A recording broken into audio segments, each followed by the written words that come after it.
Shabbat Shalom Mevorach, nous sommes calmes puisque c'est un nid du Asar Betevet, qui est un tanit tellement important que si jamais il avait pu tomber Shabbat, on n'aurait pas mangé ni bu pendant Shabbat. La parasha de Vaïgash, on voit une psychologie extraordinaire, celle de Yosef, qui, loin de reprocher à ses frères de lui avoir fait une vie infernale, au bout du compte, l'avoir jeté dans un puits, l'avoir vendu à des Ishmaélim, de l'avoir rendu esclave en Égypte, et de l'avoir livré à un peuple sans foi ni loi, et qui a été pour lui un exil très pénible, au lieu de le reprocher, il leur dit, c'est pas vous qui m'avez envoyé, vous m'avez vendu. Mais c'est Hachem qui m'a envoyé ici. Il m'a envoyé ici vous m'avez pas envoyé, vous m'avez vendu. Vous avez une participation, naturellement, dans ma descente en Égypte, mais par le fait que vous m'ayez vendu, c'est Hachem qui m'a envoyé ici pour vous nourrir, et vous n'y êtes pour rien. Ici, comment comprendre effectivement cette intervention d'Hachem? C'est qu'il leur dit en quelque sorte, les événements d'Hachem, les événements du monde, pardon, sont dirigés totalement par la main d'Hachem, mais totalement. Rien n'échappe à ce qui est tracé par le destin qu'il a assigné, les événements qui devaient arriver. Il n'y a pas une chose qui échappe à sa, à sa sagacité, au fait que Hachem décide de tout. En fait, cette confiance en Hachem va marquer toutes les galouillottes, puisque les galouillottes commencent avec Yosef, une confiance parfaite dans Hachem va marquer toutes les galouillottes. Je m'explique. Qu'est-ce que veut dire cette confiance en Hachem que Yosef avait? C'est qu'en vérité, Yosef, finalement, à 17 ans, a eu des rêves. Il a rêvé que sa gerbe était devant celle de ses frères, et ses frères, les gerbes de ses frères, les gerbes de blé de ses frères, se prosternaient à la sienne. Il a vu que le soleil, la lune et les étoiles se prosternaient à lui. Et ces rêves, qui auraient pu être considérés comme des rêves sans importance, au bout du compte, ont été pris très au sérieux et par les frères de Yosef, au point qu'ils ont voulu le tuer, puis ils ont décidé de le vendre, et même par son père qui a dit Shamar et Tadavar, il a gardé ces choses-là. Mais ces rêves de Yosef ont été les guides de Yosef dans tout le courant de son existence. Et ces rêves de Yosef vont l'amener à réagir de manière extraordinaire, puisqu'il va croire en ses rêves, et 21 ans après ces rêves-là, quand il sera roi d'Égypte, finalement, ça va forcer son comportement, ça va tracer ses actes, de telle sorte qu'il fasse descendre Binyamin en Égypte pour qu'on se conforme à ses rêves, aux rêves qu'Akadosh Baruch Hu lui avait envoyés de grandeur, et que Binyamin descendra en Égypte, forcé donc, par Yosef, sans que Yosef se révèle encore à ses frères, sans que Yosef ne parle à ses parents pendant 21 ans, simplement pour suivre l'ordre divin. Que je lui a tracé un plan de route, c'est ça qui va suivre. Donc ici, on voit ici, dans les méthodes de Yosef, on voit que Yosef a une confiance absolue dans la main d'Hachem, dans le fait qu'il trace le destin des gens, que les événements ne peuvent suivre que le cours qui a été fixé par Hachem et que rien ne peut les endetter. Ça, c'est la mida de Yosef, une émuna parfaite, un bitachon dans Hachem parfait, au tel point que ce qu'Hachem lui a envoyé comme rêve, c'est son plan de route. Il y a autre chose. Oui, le fait qu'il s'adresse à ses frères comme ça, on pourrait dire, bon, bah, c'est un homme indulgent, il leur pardonne leurs fautes, etc. C'est sûr qu'il leur a pardonné leurs fautes. Mais maintenant, quand les hommes agissent, c'est Hachem qui dirige tous les événements, les hommes ont une participation pour finalement qu'on puisse leur attribuer, ou non d'ailleurs, un mérite pour avoir en quelque sorte aidé Hachem à arriver là où il devait arriver. Aider, c'est un bien grand mot. Oui, c'est que pour qu'il mérite d'avoir un mérite. Oui, mais en disant ce que je viens de dire, et le bitachon de Yosef, ça m'amène à une autre considération.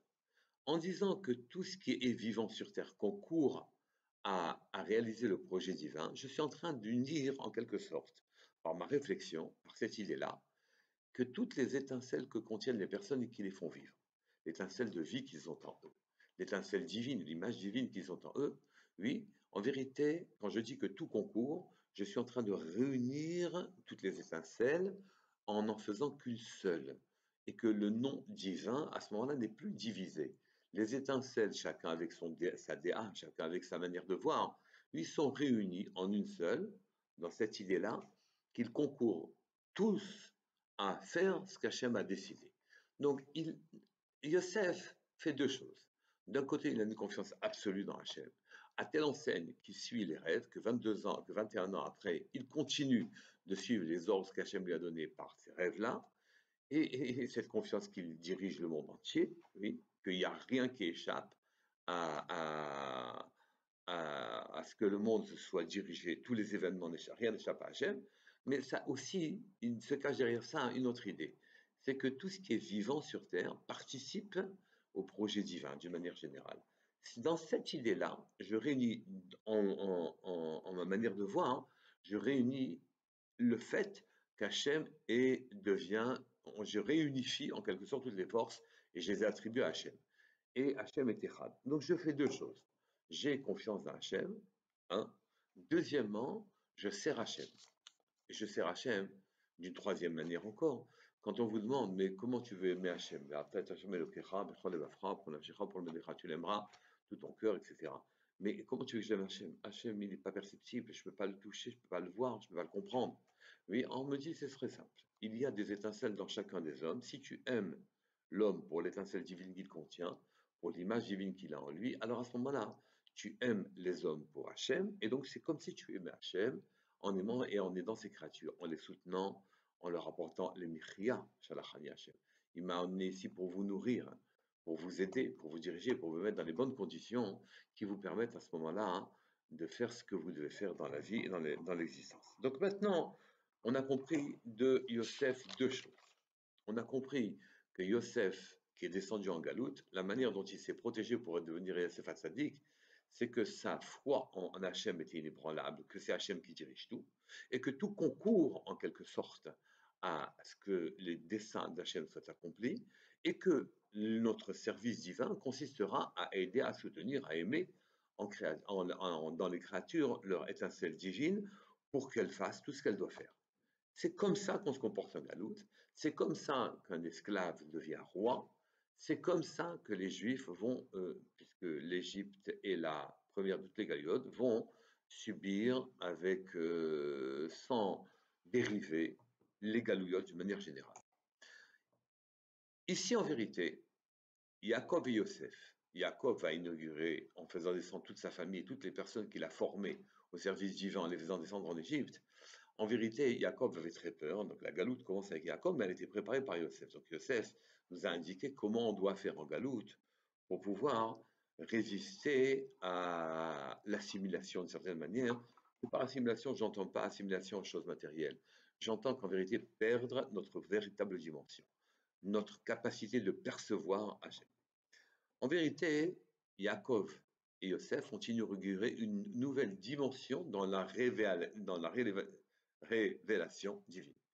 En vérité, jusqu'à présent, les Avot avaient une dimension qui était une dimension révélée et perceptible à leur sens. Je m'explique. Jacob était très grand, Abraham était très grand, Yitzhak était très grand. Et leur ishiout, leur personnalité d'une dimension exceptionnelle, leur permettait de percevoir Hachem. Mais ils le voyaient avec leur sens. Et enfin, ils le percevaient avec leur sens. Mais en dehors des moments où ils les percevaient, ben, ils ne les percevaient plus, ils vivaient selon les lois naturelles qui reprenaient leur cours normal à ce moment-là, hein, et ils vivaient normalement. Mais Hachem ne se montrait qu'à des personnes de très haute dimension et pas à des personnes de petite dimension. Maintenant, Hachem veut un peuple, oui, et c'est ce qu'il dit à Yaakov. Yaakov, il lui dit plus loin, attends, excusez-moi. Et Hachem donc dit à Yaakov, Vayomer Anochi, je reprends un petit peu avant elle, Vayomer Elohim l'Israël, Elohim dit à Israël, Bemarot Halaïla, Vayomer Yaakov, Yaakov, il l'a appelé en lui disant Yaakov, Yaakov, lui, il lui a dit, il est dit, Vayomer Anochi Ael Elokei Avicha, voici je suis l'Éternel, le Dieu de ton père, oui, Altira Miredet Mitzrayim, ne crains pas de descendre en Égypte. Naturellement, quand on dit ne crains pas, c'est qu'il y avait à craindre, d'accord? Miredet Mitzrayim, qui les goy gadol asimcha sham. Car c'est un grand peuple que je ferai de toi là-bas. Oui, un grand peuple que je ferai de toi, ça veut dire la survie physique, elle t'est acquise, je te la promets. Mais ensuite, il est écrit Anochi Ered Imecha, je descendrai imcha avec toi, Mitzrayim en Mitzrayim, en Égypte, Ve'anochi et alcha gam halo. Et Anochi, je, Hachem, montrai, oui, gam halo et alcha avec toi, donc gam halo, je montrai. Plusieurs considérations là-dessus. Ici, Anochi, c'est ce qui est le jeu d'Hachem. Quand Hachem dit je suis avec toi, Anochi, c'est le mot qu'on emploie, hein, il a été dit au Sinaï. Mais au Sinaï, la révélation était exceptionnelle, était invraisemblable. Les Juifs ont vu au Sinaï Hachem ils ont perçu Hachem avec leur sens, oui. Est-ce à dire que quand il dit je descendrai avec toi en Égypte avec le mot Anochi, on va avoir une révélation de même importance? La réponse est oui, mais pas qui va se manifester de la même manière. Pourquoi? Quand on vous dit d'abord Anochi Hachem Elokecha, donc Anochi Elcha Gamalo, où le dévoilement était très important, je serai présent avec toi, et qu'ensuite on dit Gamalo, et aussi je remonterai, Ered Imcha, je descends avec toi, je remonterai avec toi, ça veut dire que se pressant déjà dans la descente en Égypte, et se construit déjà la délivrance dans tous les événements depuis la descente. Le jour où maîtrise la totalité des situations et tisse la toile qui mènera à la délivrance. Oui, donc on sera protégé et des menaces physiques et qu'on sera Goy Gadol, qu'il est Goy Gadol Nassim Hacham, je ferai de toi un grand peuple, et on va être protégé puisque Hachem sera Imcha avec toi. On va protéger aussi le niveau spirituel des Bnei Israël. La problématique était la suivante. Tant qu'il s'agissait de personnages exceptionnels, à la dimension exceptionnelle, Abraham, Yitzhak et Yaakov, qui étaient capables en quelque sorte de percevoir au travers de leur sens, tant ils avaient affiné leur personnalité, Hachem. Alors, ils percevaient Hachem par leur niveau, ou du fait de leur niveau. Mais quand ensuite la perception d'Hachem dit s'en aller, alors à ce moment-là, la vie reprenait son cours. Ceci n'était valable que pour des personnes de très haute dimension. Mais Akadosh Baruch Hu maintenant veut un peuple. Et maintenant, il lui a dit qu'il est Goy Asim Hacham, le Goy Gadol, un grand peuple, je ferai de toi là-bas. On ne sera qu'un peuple. On ne sera plus Abraham, Yitzhak, Yaakov. On ne sera plus Yehuda, Yosef. On sera un peuple.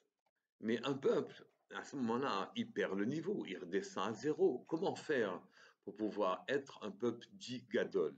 Pas par le nombre seulement, mais par la dimension. Donc, Akadosh Baruch Hu est obligé de protéger ce peuple.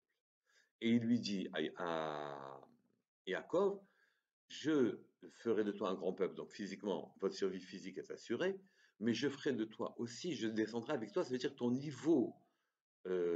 niveau spirituel sera maintenu. Bien sûr que la révélation qu'on appellera Shrina Begaluta, présence divine en Galout, ne sera pas celle qui sera celle de tes pères, mais en vérité, ici, ça sera une révélation très différente. C'est-à-dire que vu que ici, il s'agit de se révéler à ceux qui ne sont plus des pères, ni même qui ne feront plus partie des Shvatim, ce n'est pas les frères, les 12 tribus, eh bien à ce moment-là, il fallait une révélation qui était en harmonie avec le niveau de peuple, même grand. Ce ne sont qu'un peuple ici. Alors à ce moment-là, Akadosh Baruch Hu va se manifester, mais va se manifester sous le couvert des lois de la nature. Il va les protéger de manière apparemment naturelle, suivant les lois normales, et il va les mettre dans des conditions dites naturelles qui vont leur permettre de, s'ils le souhaitent, maintenir un niveau spirituel important.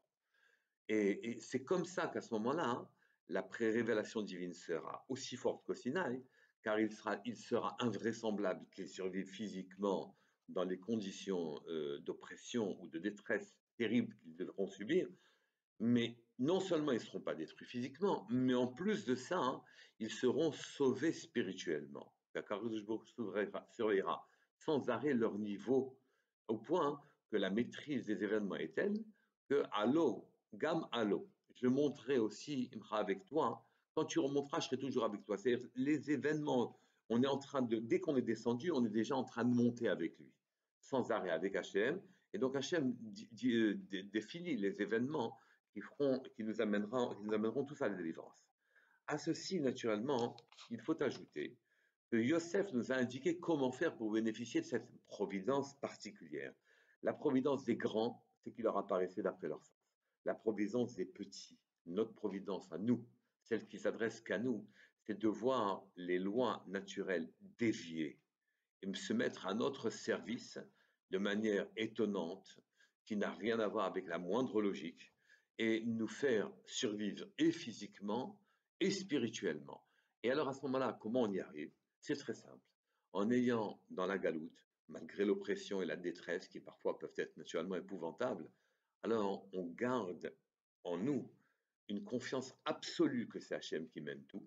Et deuxièmement, on se met à son service pour que on réunisse tout ce qu'il y a comme étincelle autour de nous, au travers des personnes, ou au travers des fruits que l'on mange, de travers de tout, qu'on réunisse son nom divin, en réunissant ces étincelles, en ayant confiance, en faisant que son nom qui s'est dispersé pour nous donner un monde, en donnant des fruits d'un côté, des arbres de l'autre côté, le ciel, la mer, etc., les minéraux, les végétaux, et tout ça a une étincelle divine. Et puis les gens qui sont autour de nous, en récupérant ces étincelles, en les soutenant, en leur donnant une vie, comme l'a fait Yosef, qu'il est Michia, Shalachani, Elohim, il m'a envoyé ici pour servir pour vous nourrir.